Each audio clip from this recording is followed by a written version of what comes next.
6-2. Ejam tālāk un tagad pāris vārdus došu mūsu galvenajam trenerim Mārim Landmanim. Māri, pastāsti par spēli.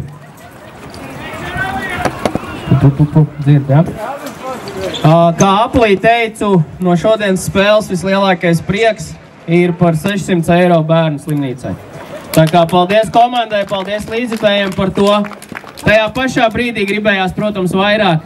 Momenti bija stulbi, ka tos divus tādus nevajadzīgus atvedām tur.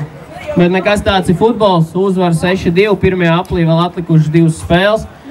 Uzvarot tos, esam ar tikpat punktiem kā pagājušajā gadā pēc izcilā pirmā sezonas Apļa. Tā kā mūsu mērķis šobrīd ir, atlikušajās 2 spēlēs dabūt maksimālos 6 punktus.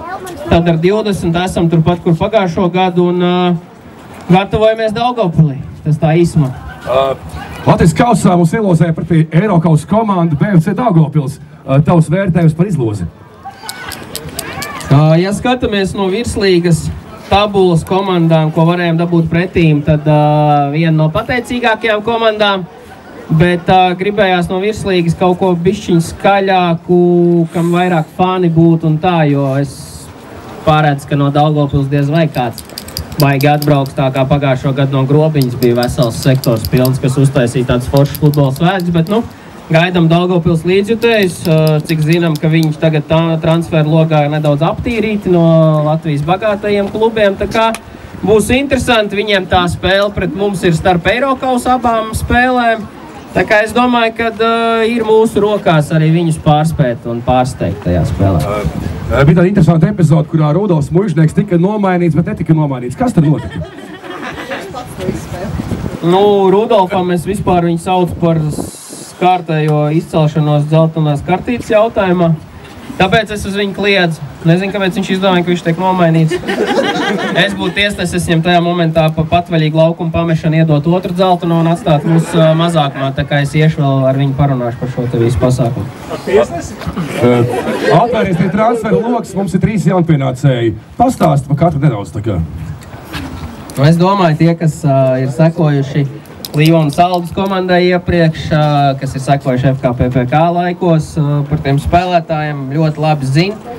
Rafaels un Renē jau bija Saldū pie mums, arī pagājušo gadu bija Līvona PPK komandā pie mums. Matīs bija FKPPK laikos. Nebija tā, kad mēs tur viņiem katru nedēļu zvanījām un lūdzāmies, lai nāk un būtu pie mums. Tā ceļi ievirzījās, ka šie 3 spēlētāji paši izteica vēlmi nākt atgriezties, nedaudz restartēties, nedaudz iegūt to futbola prieku, ko jūs visi reāli gādājat viņiem un tā pozitīvā enerģija, un tad jau līdz sezonas beigām ar viņiem kopā un cerēsim, ka viņiem izdosies restartēties un tiem jauniem džekiem, kam vēl ir viss futbola ceļš priekšā, ka izdosies caur mums atkal dabūt tādu enerģiju un aizķerties arī kaut kur ārzemēs pēc tam. Viena atgriešanās Daniels Pelcis. Dabūja nopietni traumu pirms gada laikam, vai ne? Ir atpakaļ aprestīja situāciju.